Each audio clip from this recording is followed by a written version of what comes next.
think Dr. Kiltz is actually in the chat. Good morning, everybody. Good morning. I didn't even stream this to my audience. I think I'm going to do it now. Do it now. We got the lovely Rebekah with us this morning. I'm so happy she's here. I dragged her out of bed to be here. Good morning, Rebekah. Morning. It's early. It's early. It's okay. This is actually, it's been really interesting. Do you know how people go carnivore and they talk about needing less sleep? That just actually hit for me, and I've been carnivore for years. And so, thank God. Yeah, but it is interesting. I don't want to get out of bed, but when I'll wake up at like 4:30 sometimes because his alarm will go off, my husband's. And yeah, it's just interesting because I'm not dragging. Oh my gosh, I need a 6 cup of coffee. Sometimes I'm like, okay, 1 cup will do. And it's been interesting. So that's new for me. So I want to let you know that the title of the thumbnail says "Ignorance Ain't Bliss," and that's on the thumbnail. And why you need to take your health in your own hands. And I figured you're the perfect person to talk about that. Oh, you're just throwing that on me this morning, the topic? I'm sorry. So again, hello everybody. I'm Dr. Nelson. Alia is here, and we have the lovely Coach Rebekah with us. She just mentioned the things we're going to talk about. So, because I figure Rebekah is so smart and she can answer everybody's questions with Dr. Nelson that we don't need to hear her story. Her story is amazing if we want to share it again, but she's a wealth of information. People show up here for questions. This is Dr. Kiltz's show. Let's answer some questions instead. Yeah, exactly. Let's go. So let's get some questions in the chat, people. Like the hard questions, because she's going to like nursing school now, so she's her brain's on fire. Well, yeah, it is on fire. Nurse practitioner school. Let me put it that way. Is brutal. It's brutal. It's good, but it's brutal. Do we have any hashtag today? Oh yeah, I'll figure it out in a second. It will be hashtag. Let's see. Hashtag coach. Why not? That's a great idea. Hashtag coach for Coach Rebekah and Coach Nelson. Nelson, I got a what's it called? A raving success story on my email about your coaching from one of your clients yesterday. She loved it. So I'm going to I'm just getting okay from her to be able to share it. But just to put a plug in for Dr. Nelson's coaching, he's very caring. This is what everyone's saying. He's very caring. He's amazing. You should get some help. Well, I mean, think about it. Having a health coach that's also a doctor, like, dude, you get he's like gold standard. This is true. And you can put the link to that calendar straight on the description. Oh yeah, I can do that. I can put that in the description, and I can do I could put it in the chat. Giveaway. I'm sorry. What happened this morning, everybody, is that I woke up very early and I just went straight into my emails. And then 1 minute before the live stream, I realized it was time to start. Yeah, and I'm here having a panic attack. Sorry, everybody. Okay, I guess this is my first question for Rebekah. While everybody's thinking about their questions, what would you say would be the best advice for someone who has Hashimoto's? Well, number one, clean up your diet. You do need to clean up your diet, and finding a physician. I'm going to say finding a physician that can accurately and adequately work with you on optimization, cleaning up your diet, making sure you're doing all the lifestyle things. And then I think it's I can't remember her name. She has a Hashimoto's protocol out there. I think her last name is Wentz. I think she's a PharmD, and she's a book I can't remember the name of it. You can look at her protocol online. It's Elizabeth Wentz. I think that's maybe. Yeah, maybe. And she is, and of course, Dr. Bright, Elizabeth Bright, also has a lot of stuff too. It might be Isabella wins. Why does it seem like it's Isabella? Yes. Yeah, that's it. I think so. So- I'm on her email list. So she has put together a protocol that I've been using, and it's supplements, you know, and yes, she sells things. So just to FYI, I don't go and buy her stuff. I buy my own. But using like myo-inositol, which helps with multiple things, especially if you like have PCOS. But you need the myo-inositol to convert T4 to T3, and that just helps give you a boost. I will say, don't take it at night. If you just don't take it at night. For some reason, it's like I don't sleep if I take it at night. Doing like N-acetylcysteine, like, so it's abbreviated NAC, which is really good for antibodies and autoimmune things. Making sure you're getting enough selenium and iodine. I'm not a huge fan of going and like buying Lugol's and just chugging a bottle of Lugol's. Like everybody like suggests putting all this drops of iodine. I think you should get tested to see how deficient you are first. But making sure you're adding things into your diet like seafood. It's okay to eat a little bit of seaweed. I've seen people crumble it and use it as seasoning. You can buy seasoning made out of seaweed, and you can eat shrimp if you're not allergic, obviously. But just making sure you get some good selenium in, which is in your eggs. So if you're carnivore and you're eating eggs, you're probably getting a decent amount of selenium. So on the seaweed, by the way, there is some commercially available seaweed that's ready to eat. Those, yeah, it's just like sheets of it that you use for sushi. Yes, but you can actually buy in other forms. Anyways, this is ready to eat like you get in restaurants, and those usually have sugar. So make sure that is, if you buy something that's dry, that probably doesn't have sugar. Yeah. The sheets, for example. Awesome. I'm going to say doing carnivore, seeing I have Hashimoto's. 3 days, my life was changed. Didn't realize that it was, first didn't know I had Hashimoto's until I talked to Anthony Chafee. But second, my life was changed in 3 days. Yeah, it does. It works pretty good. I will say the biggest thing to watch for, and Dr. Nelson can actually chime in on this. There have been a lot of studies on low carbohydrate diets for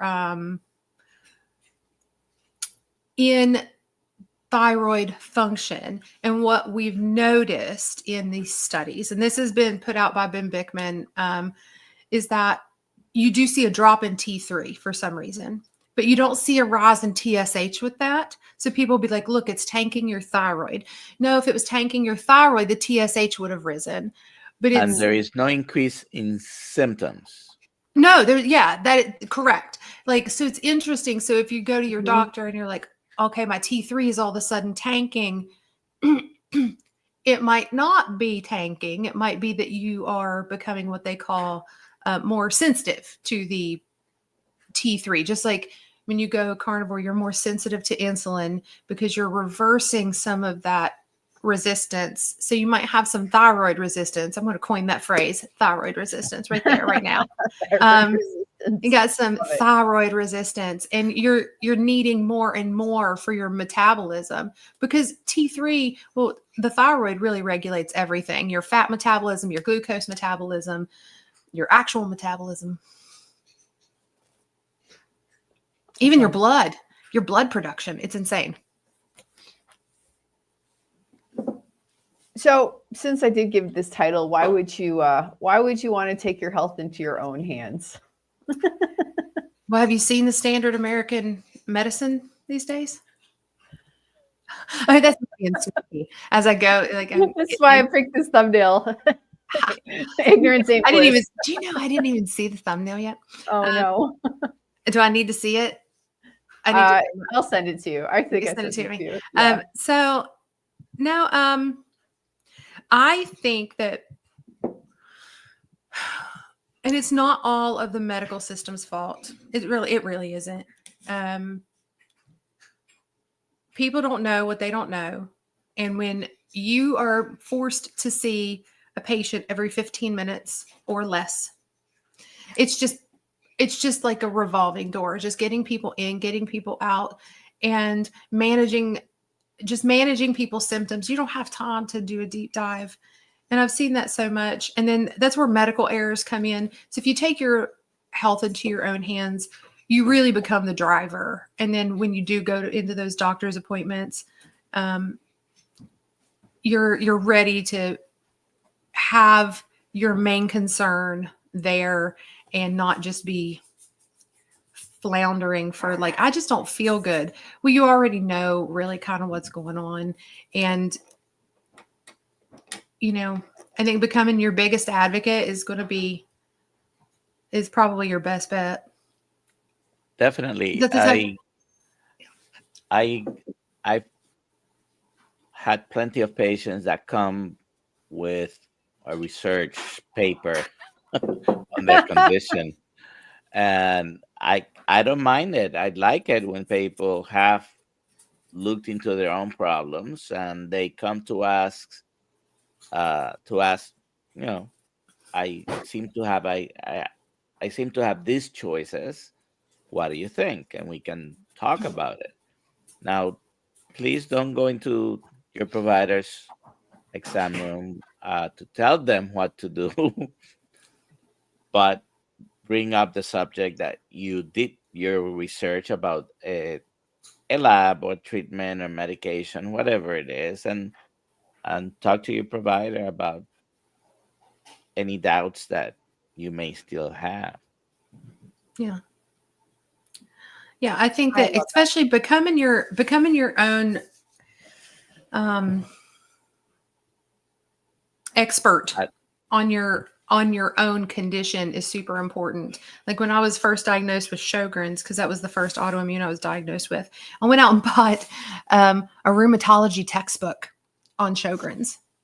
It was like a big, thick book. And I've had so many doctors tell me, like, well, it's only this. It only does this to the body. And I'm like, then why did they spend all this time writing a 1,000-page textbook on the mind? I mean, like I've taken it into appointments with me when they done that. And I'm like, I don't think it's just dry eyes and dry mouth and dry vagina. I think there's other things involved. And look, low white blood cells. It's right here. So becoming your own expert is important. I think it's a lot easier now that we have the internet and we have good doctors like Dr. Nelson, Dr. Kiltz, Dr. Barry there, just like educating us full time, and we can learn so much from that. Yeah. We have some questions now. I think she means oxalates. I think she means oxalates. Do you know about oxalates? No, that is the one area of carnivore and low carb that I don't touch. Oh, okay. How about you, Dr. Nelson? Don't deal much with it. I just don't eat the stuff. So where do you find oxalates? Lots of vegetables have oxalates. I think one of the highest culprits is spinach. That is like the number one culprit. So oxalates, so in a standard American diet, in standard American medicine, one of the big culprits in health concerns out there is kidney stones. Kidney stones, 9 times out of 10, if somebody passes it and you take it and test it, it's going to be calcium oxalate. And these oxalates bind to calcium and then they deposit. And most of the time it deposits in the kidneys. And if anybody's had a kidney stone, it's not very pleasant. Oh, terrible. Are you familiar with the star fruit? I mean, I've seen it. I've eaten star fruit. Is very high in oxalates. Did not know that. And we have in Puerto Rico, we call it carambola. That's the name of the fruit in Spanish. I don't know in Colombia if you've come across it. I've eaten it before, and I've eaten it here, and I don't know what it's called, but I know it's called the star fruit. It's kind of sour. It's not very tasty. No. And it kind of puts some weird, your tongue feels weird. I'm sorry, I have to disagree. A very ripe star fruit is great. And yes. Oh, okay. it's a soury fruit. Yeah, Sally Norton. If you want to know anything about oxalates, just go Google Sally Norton and watch everything. There you go. We got some great questions here in the chat, people. Thank you so much. Here, Libya. She says carambolo. Very sweet. Carambola. I must have eaten a really bad one. The one time I ate one, I must have eaten a really bad one. Okay, so they're just sour. Oh, okay. Brian, fly fisherman dish. Why would someone in their 60s morning blood sugar take so long to get below 100? How long have you been eating a standard American diet?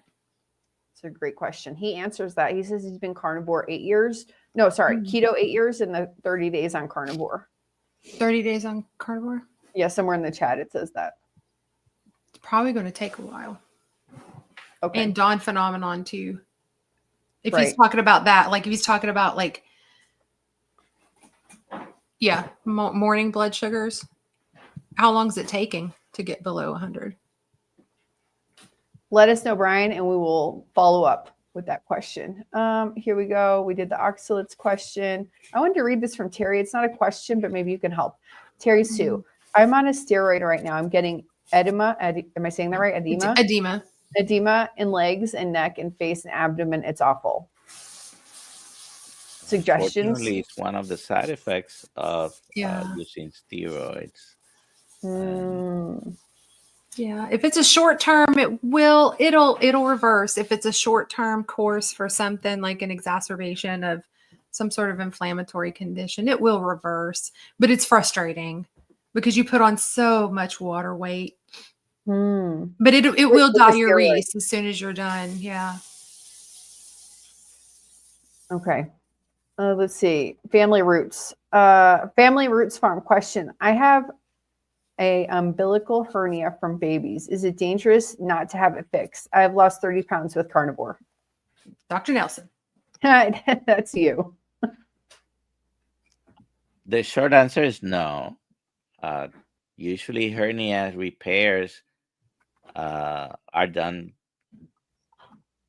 specifically if you have symptoms. That's when they need to be repaired. If you're having pain, that's a must. You don't want to have a hernia incarcerate, so you fix it. Yeah. So almost everything else is optional. So it depends how big it is. Depends how much is bothering you.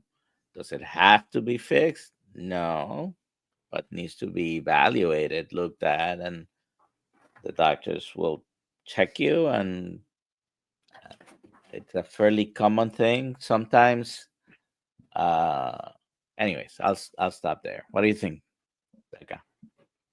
Well, I would say making sure you have an accurate diagnosis and that it's an actual umbilical hernia is super important, because my short story is when I was obese, I was having some stomach issues and some pain in my abdomen. And I was like, went in and they did an MRI.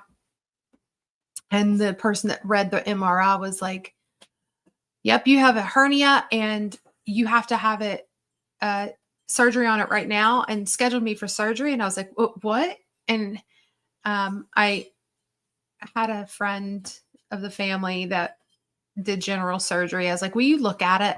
And he looked at my MRI. He's like, you do not have a hernia. So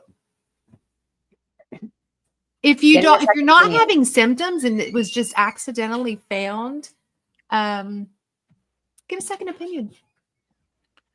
And many people in general, happens in men and women, can develop a diathesis recti, which is a separation of the muscles of the abdomen.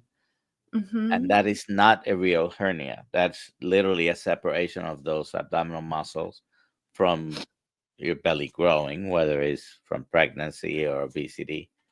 And it's not a real hernia. I've seen so many people. Oh, my doctor said this other doctor had a hernia, and what they have is not. Well, because all those muscles, if you look at them, and they lay like this, 2 sheets with a layer of like tendon or tissue in between it that holds it all together. And when you get pregnant, it goes bloop, and it's like, pushes apart. And it sometimes most women get lucky and they come back together. But if not, there's that little hole right at your belly button where all of them meet.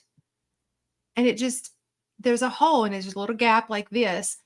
And there are things you can do. And there are wonderful programs out there for diastasis recti and four finger split of recticysis. Yes. Yeah. There are some really, really good programs out there that teach you how to strengthen those muscles back up. And it won't be 100% perfect, but you can bring them back together. It's just, it takes a long time and a lot of core training. And I don't mean like crunches. It's very specific exercises. Nice. Okay, so Terry Sue says, thanks for telling me it will reverse. Oh, you're welcome. And then Brian Fly Fisherman Dish. That's just such a fun name to say. He says some days it does seem to go below. I don't have a CGM. I've gotten off all meds. Okay. There you go. Well, I mean, if you're not going much above 100, it should be good. Yeah. I mean, that's not diabetic.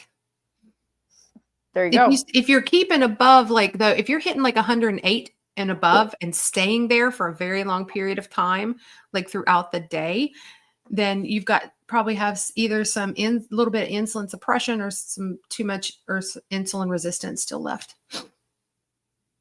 And that'll heal with time. Okay, great. Zinc 316, how much protein per day? This is a hard question to ask, I think. Isn't there an answer?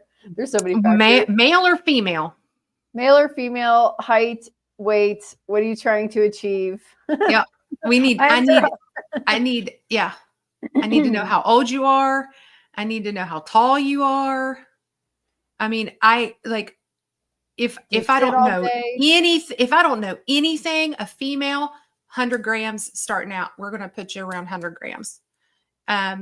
Knowing nothing else about you. If you're a male, I'm going to say 140 to 150 ish, depending on your goals. And that's where we're going to start to play with if I know nothing else about you.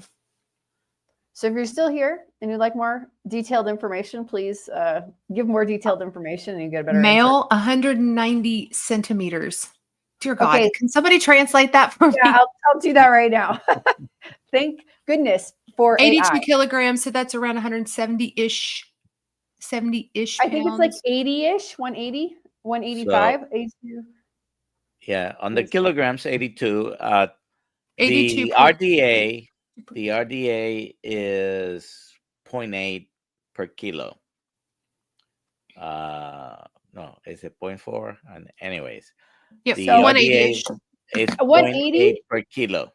He's like pretty thin. 180 at 6 feet, 6'3". 180 at 6'3". 180 at 6'3".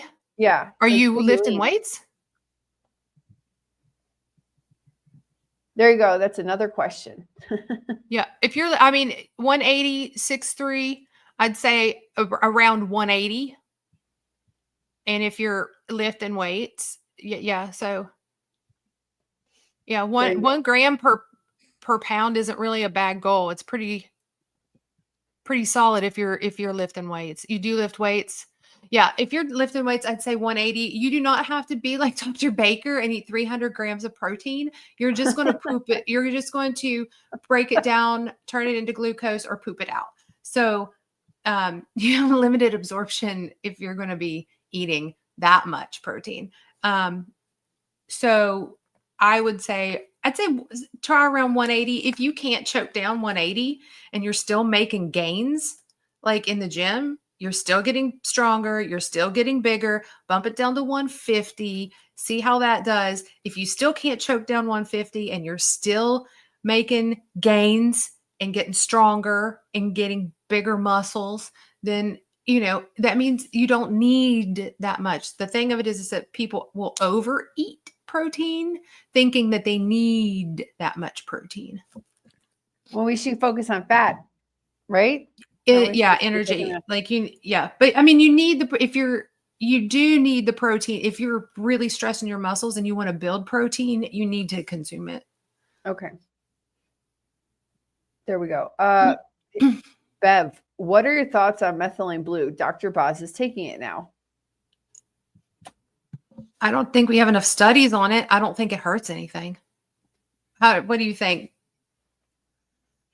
I haven't watched her video. I did see the thumbnail, and this was this past Tuesday. She does a live every Tuesday, and she spoke about methylene blue. It's the same about any other supplement. I think if you concentrate on the main thing, which is the diet, you might not need to use any supplements for any condition whatsoever. Now, do you need it? Some people, when they change diets, for example, we talk about electrolytes, but are you needing them? You're having symptoms? Yeah, by all means, take your magnesium, your sodium, your potassium. And I used to be very big on supplements. Sometimes we end up taking 50 different things because they told me it was going to help for this. And always remember, most of the time when you hear about this or that, there's someone trying to sell you something. Yeah. I mean, I'm not discrediting that many supplements may be helpful, by the way. Yes. When I was having my weekly treatments last year, I did take a bunch of different supplements because they were anti-glutamic, and I was using a stress pulse approach, implementing some of the things that Dr. Sifrik talks about. So yeah, I use them. I take vitamin D because it was low. But I think that don't concentrate on the 1%. Don't major in the minors. Okay, next question. This is from Eve, and she was asking this during when we were talking about protein. And I think Eve has said before she's underweight. And she's a pensioner and female, so maybe she's talking about how much protein should she be taking. Well, if you're underweight, eating. If you are underweight, you are going to have to eat in, and I'm about ready to say the dirty C word. You're going to have to eat in a caloric surplus. Now, what does that mean? I don't know, because I don't know what your metabolic rate is, but you will have to eat way more than what your output is to put on weight. Whether you are doing that with fat or fat and protein, I would say focus on getting extra of both and lifting weights, not doing cardio. We're not wanting you to go be a runner. We want you to go and pump iron. Yeah, because that is where you're going to put on actual weight and get, healthy bigger. I feel so bad. Like, I hear people, I'll have clients that'll be like, I wish I was like that, those people that can eat all they want and still be thin. I'm like, no, you don't. Because it's hard on them, and you can do they can do all the things and they can't gain weight. And then people look at them and say, are you anorexic? And it's like, there's a lot of stigma with being too thin now too. And it's like, you're trying so hard. And I do really feel bad. Yeah. You're so welcome. Like, I know it's hard. We are terrible human beings sometimes in the United States. We're so critical of people. Like, you're either too fat or you're too skinny. Like, and then for women, it's terrible. Like, we're always too fat or too skinny. Like, my sister's the opposite. Like, she has to eat a certain amount of calories a day, and she has to eat, eat specific carbohydrates, or she will just and this has been the way, and I've been the fat one and she's the skinny one, you know what I mean? But neither of us are like correct. Yeah. You know, and we judge each other. We need to stop doing that, because you don't know what's going on in somebody's life, what's going on with their body, what's going on in their mind. I'm just sorry for my little rants. We just need to be no, we do need to be nicer humans. Nicer humans, kinder humans. Can we be nicer humans? Yeah. I'm really bad about this. I'm about ready to tell you like my big major, like I'm a horrible human being fault. I'll see families. I know. I'll see families on Facebook that I am friends with, and the entire family will be like 300 plus pounds. So there has like 8 people in there, and they're all morbidly obese. And then their children are morbidly obese, and they're like 5 years old. And I'm like, I get hypercritical, and I'm like, see, you're just perpetuating the whole thing that it's genetic. And I'm like, I gotta stop and be nice. I think we have to understand, like, these people, they don't know the guidelines, the food guidelines, and they don't know. Yeah. And so I'm like, need to help. Yeah, I understand that. But doing carnivore has helped me realize that people don't know, and we have to stop being like, oh, they're just lazy or whatever. And I don't think in this community we're so much like that, but in general, we need to be better human beings and like care. As a general statement. And if you are not what I'm saying, I'm not talking about you, I'm talking about everybody else. Yeah, I try. I do try, Haley. I do too. I do too. I'm the bad culprit. Like I'll walk down Walmart and I'll like have to skirt down an aisle to get to something, and I'll be like in the cereal aisle and be like, the aisle of diabetes. Like, and the people are all around me and they give me dirty looks. I'm like, sorry, it's kind of true. Talk to us about that particular cereal. A lot of people think it's so healthy still to have a bowl of oatmeal, and it's just going to spike your blood sugar no matter what you put in it. You can make it as healthy as possible. All you're doing glyphosate alone makes me want to vomit thinking about it. Oh man. I mean, maybe I feel like people here in Colombia are nicer. They're just nicer.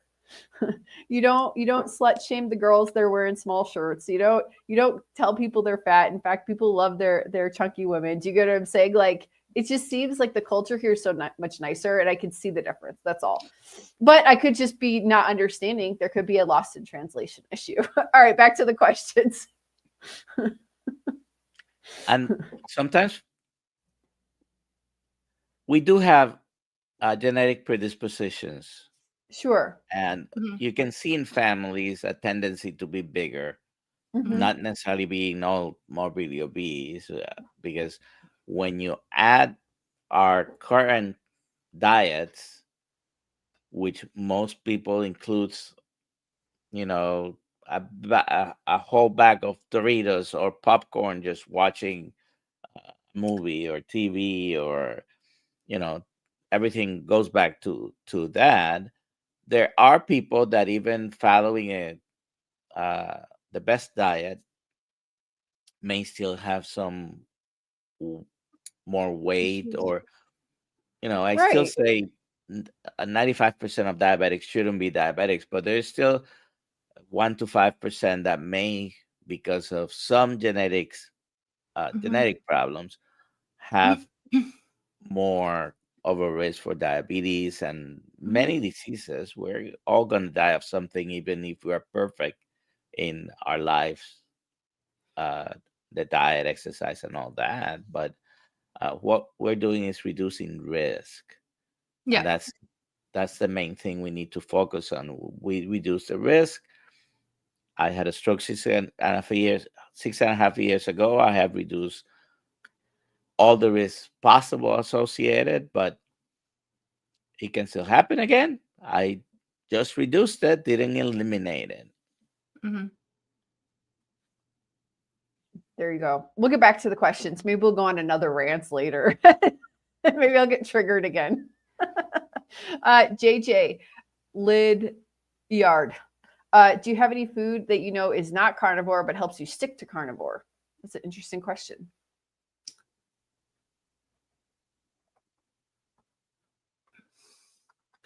I don't know if anything helps helps me stick to it. The thing that helps me stick to it is knowing like what I was beforehand, and how I felt beforehand.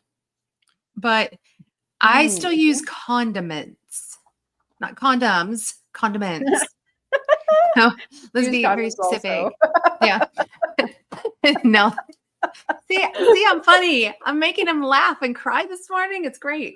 No, so I still use like mayo that has some avocado oil in it. Is it technically carnivore? No. I still use some Primal Kitchen Buffalo Ranch. If you haven't tried it and you are okay with spices, don't do it because you won't stop eating it. But like I use that with my chicken sometimes, and I don't know. It brings me joy because I should enjoy my food, and it doesn't bother me. So, but I don't know if it sticks me to it. That's how I feel. Yeah, I might use some spices as well. I don't know if that is really helping me. It's just I'd like to put some spices, but I've learned to mostly use salt, and once in a while I might have a little bit of a hot sauce or mustard. It's supposed to be a very low calorie, because very low carbohydrate, by the way, usually, and they don't usually put sugar in commercial. I read all the ingredients. Yeah. I think it still makes my blood sugar go up a little bit, so I don't use it. I've discovered that, so I don't use it. Terry Sue says sardines help me stick to it. Hard-boiled eggs help me stick to it. Okay, nice. Yeah. But Bacon. those are technically those are carnivore foods. Those are carnivore foods. Yeah. Someone's wondering if the Dr. Kiltz ran off and got married. Dr. Kiltz, are you in the chat? No, that was me that posted. Good morning. Oh, okay. All right. So next question is Nav. Any advice on biphasic sleep? What is biphasic sleep and what is the advice? Oh, you're on mute. Somehow you're muted. Oops. Sorry. No. No, and I feel so sorry that you have it.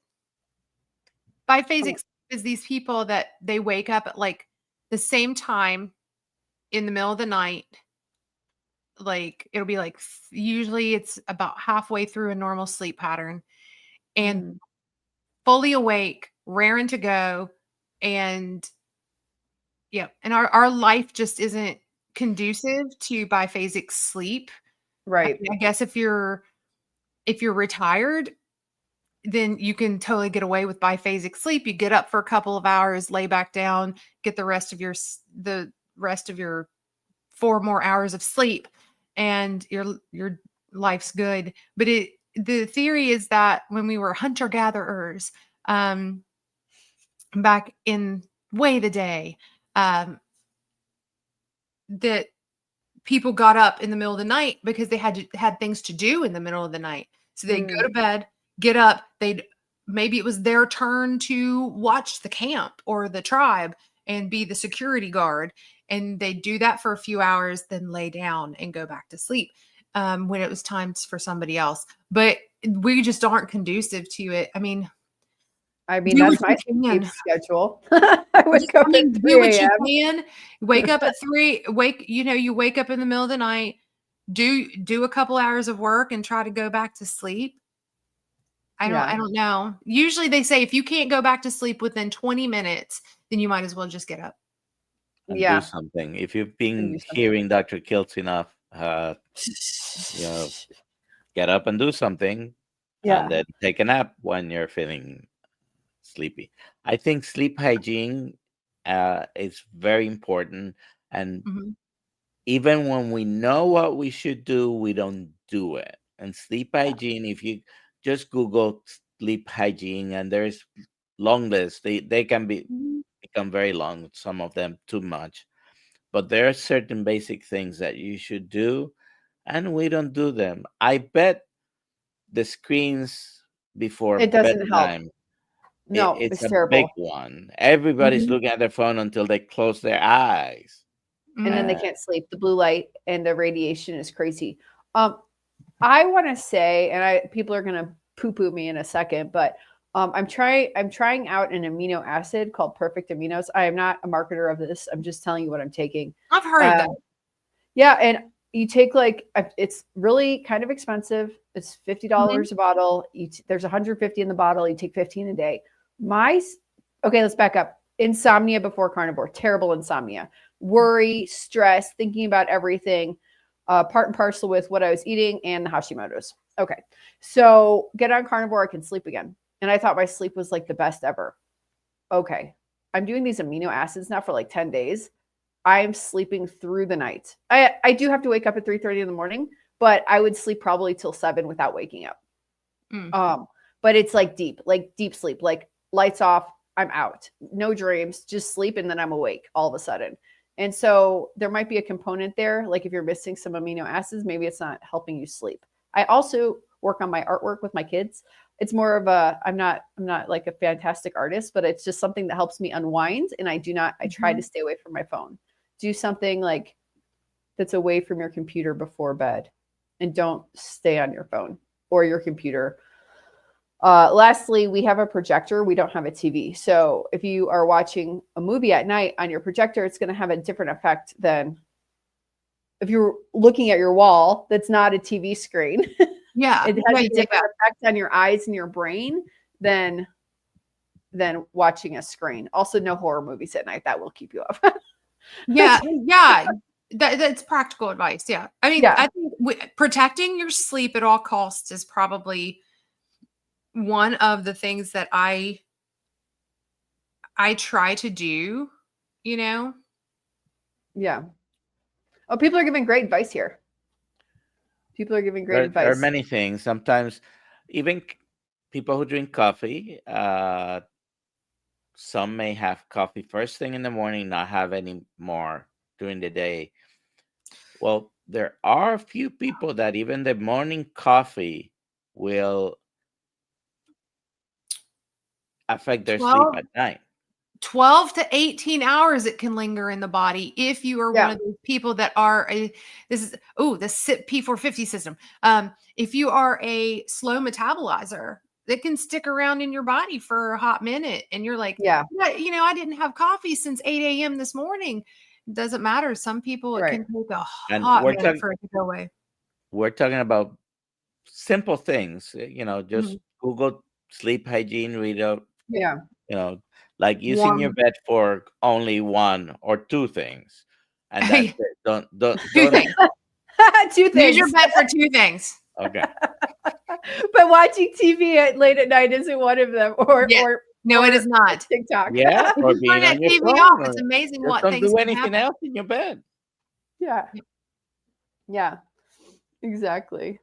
I hope we helped this person that Nav with their biphasic sleep. Oh man, my sleep is crazy. It's crazy the last week. I'm like, wow. Okay. We already looked at that. Richard Hepburn, 7 months strict line. Will histamine issues subside in time? I don't think histamine issues, do they ever subside for people, doctor? Because this is more like almost an allergic, not an allergic reaction per se, but many people improve. Okay.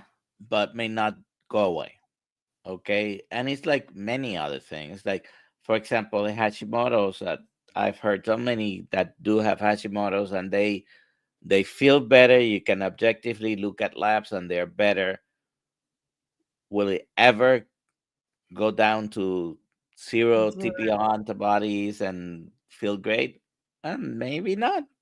But Nisha, find Nisha. She's done it somehow, right? But the histamine issues, though. Oh, the histamine issues. Yeah, I mean, but on the Hashimoto's, even Nisha already has identified foods that she has to stay away from. So it may never go away completely, but if it improves tremendously, isn't that a victory? Yep. Yeah.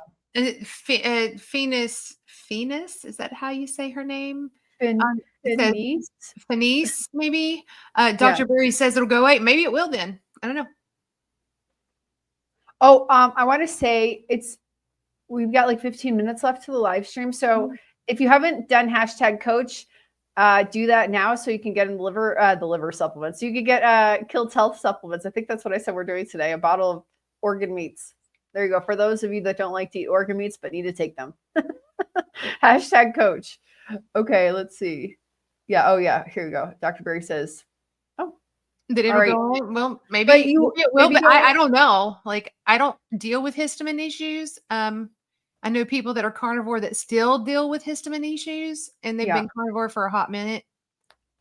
But like something you could do to like mitigate that would be like not eating dry aged meats, right? Like the fresher, the better. The fresher, the better. Yep. Okay, good. Let's see here. There's a whole list out there of histamine foods. Just avoid those. You know. Let's see. FX Trader. If you eat mostly protein on a carnivore diet, is the body going to take the fat from your body? But yeah. That is the theory behind some people that recommend lean protein and not necessarily fatty meat. Dr. Kills always says, look at Maria Emmerich. And I agree with him. I don't think it's something you should do on a permanent basis, but yeah, if you have extra fat in your body, hopefully it will be used. And you also need to be on an energy deficit sometimes, not all the time. Some people are able to, and I'm not advocating count your calories. Just eat fatty meat until you're satisfied. Usually you'll do well with that. But some people need to be very, very strict in the amounts of foods that they eat, because we do have some people that they can overeat even on carnivore. Yes. They don't, because they're satiety signaling and their hormonal signaling, leptin and ghrelin and all the things it's broken. It's broken. So they can literally sit there and be like, I can eat a second ribeye. This is my fourth ribeye of the day. Nobody needs 4 ribeyes a day. Nobody. I don't know anybody. I ate a ribeye, a Wagyu steak last time I was in the States, and it was like 850 grams. So that's almost 2 pounds. That was dinner. I was so sick for like a day and a half. Like, because you ate too much. I ate too much. There's a really good question that popped through, and did I miss it? Is it this one? No. Yes. So Cookie. So later today, I don't know what time it is your time, but at 10 o'clock Eastern Standard Time, I am going to be live here on my channel. So if you're not subscribed to me, go subscribe to me. With Nayiri. She is a lovely type 1 diabetic from I think she's in the United Kingdom. She's an expert on type 1 diabetes. She's also ketogenic for type 1. And we are going to be talking all about type 1 diabetes and keto and carnivore at 10 a.m. So that question would be beautifully perfect for her, because she knows so much more than I do about type 1 and that. I wonder I know Amy's here because I saw her name, but I wonder if she has an opinion on this question. If you're here, just put a comment, please. Yep. Amy Perrin. You're welcome, Cookie. I hope you show up and can or at least catch the replay. But I can jot that down. You said it's about body, like increased body odor.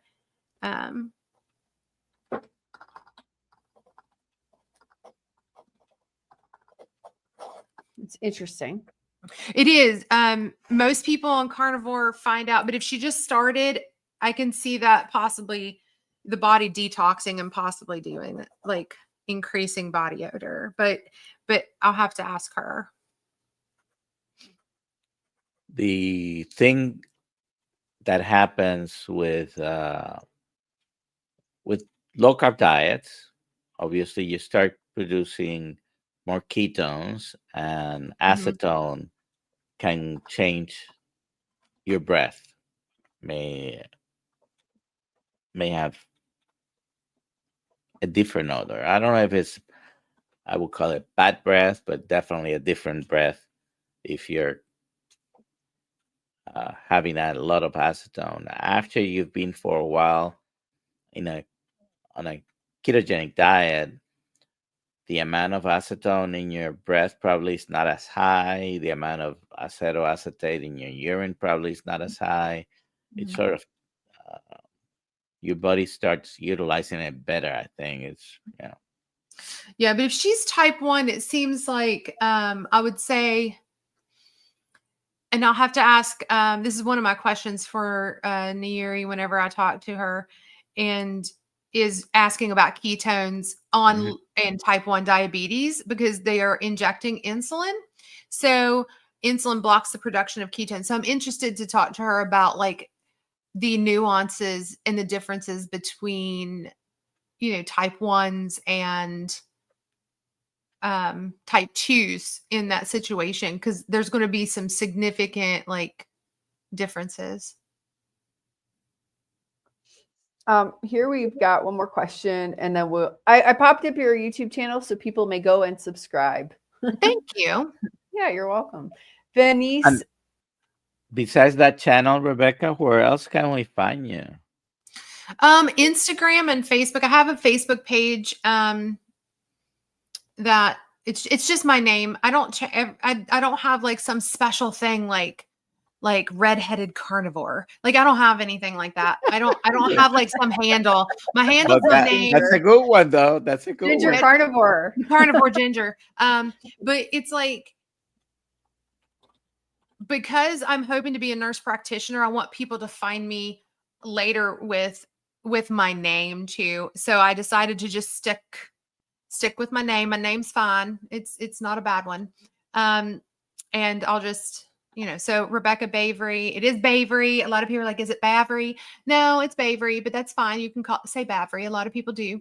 I think Dr. Chafee said Bavery, and I was like, it's okay. But yeah, you can find me there. I am not super active right now because I'm in the throes of pharmacology class. And if I am not doing something like this or working with Revero, then my nose is stuck in pharmacology. But thanks for doing this. Yeah. Well, I'm not usually doing anything at 5 a.m, except I am. Venice has a question. 4 months in carnivore, eat salty beef, and sometimes now very thirsty. How to quench it? You probably need more electrolytes and more water. If you are feeling thirsty and not hungry, you should listen to your body. But she's eating salty beef, and maybe she is having. Maybe she's eating too much salt. A little bit too much. Maybe. I don't know how much she's eating.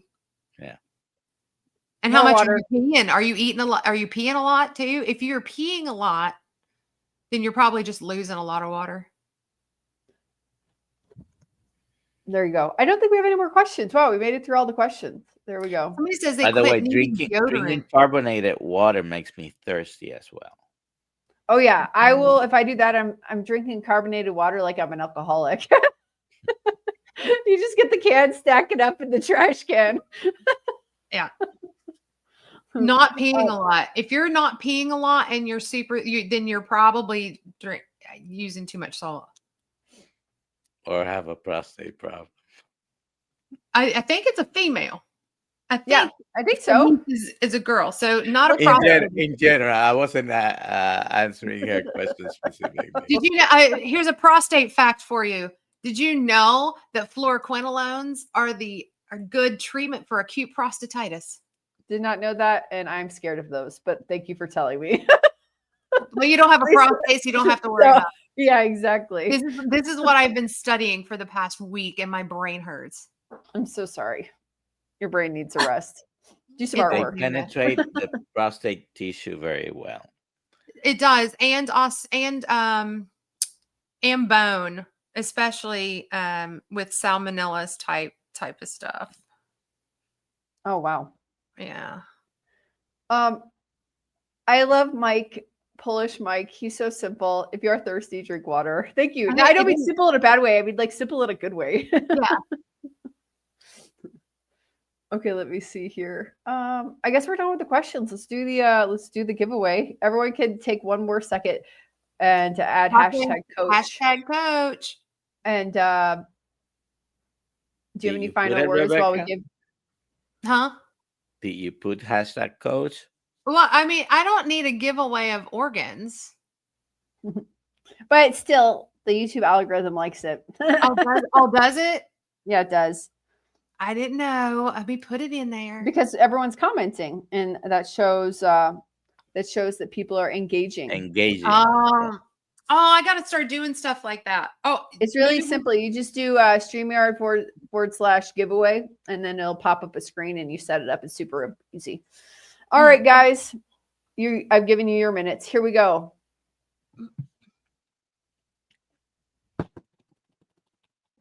My drum roll. Yay, Captain Steve Rogers. I mean, Steve Rogers, Captain America. That is hilarious. He's very tall. I met him in Yuma.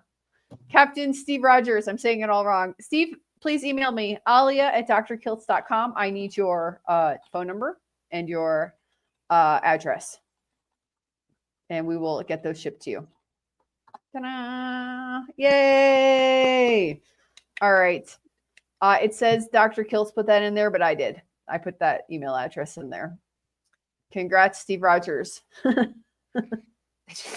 I think he still watches them afterwards. He's right now Australia, right?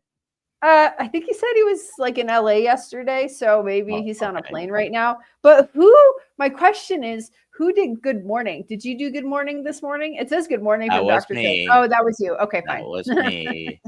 Yeah, okay. So I think he's in the air. Who knows? He will be back. I'm going to say this again, everybody. Thank you for being here with us. This is Dr. Kiltz's show. He will be back on May 8th. There you go. And also, if you would like to join the show, you can sign up on the Calendly link, and we will be happy to have you as a guest speaker to tell your story or share your advice or inspiration. Information and inspiration. Two really good ones. Yeah. Thank you, Rebekah, for doing this. Absolutely. I believe he's flying commercial. He's actually flying commercial? He does that international, yeah. Oh, okay. Yeah. Yeah, I don't know if his plane can do. The most he does on his planes, I believe, is like 3 or 4 hours, and he has to stop to refuel. Yeah, you can't do that over the ocean very easily. How long does it take to get to California to Hawaii, and from Hawaii to like Japan, and Japan over to Australia? Maybe you could do that route. I don't know. Oh, no. Okay, let's just take this one last question because we got 2 minutes, and then we'll end off. Eve, I'm new to needing electrolytes and having salt. If there's time, could you explain? If you're new to carnivore or ketogenic diets in the beginning, you will lose a lot of water because as your body depletes glycogen, it's also going to shed water at the same time. That's why it's carbohydrate, because they're added in the body together. And carbon and water, right? Yep. That's what that means. Yep. And so you're going to pee a lot of that out. And so then you'll have to actually replenish that in the beginning. So where water goes, sodium goes as well. So that's just the way the kidneys work. You're going to pee out water, but you're also peeing out your electrolytes. So then you have to replenish them in the beginning. Eventually it does even out to where you're not needing it as much. So could you do, like, if you did I do a lot of bone broth. Don't you get some electrolytes out of like homemade bone broth or stock if you make it at home, like a little bit better than store-bought? Yes. Okay. But not as much unless you're really, really salting it. not as much as what you need. And you're not going to get the magnesium that you need either. Oh, okay. That's good to know. And not everybody will need it necessarily. Yeah. But when you go low carb from a higher carb diet, it has a diuretic effect. You're going to start moving fluids. And fluids, water never moves by itself anywhere in or out of the body or the cells or the arteries and veins. It always pulls with it some electrolytes: sodium, potassium, chloride, magnesium, even calcium, even though calcium is very well regulated in the blood. You will have electrolytes moving with the water. And when you're peeing, there'll be sodium, potassium, magnesium, even chloride going out, and you may need to replace them.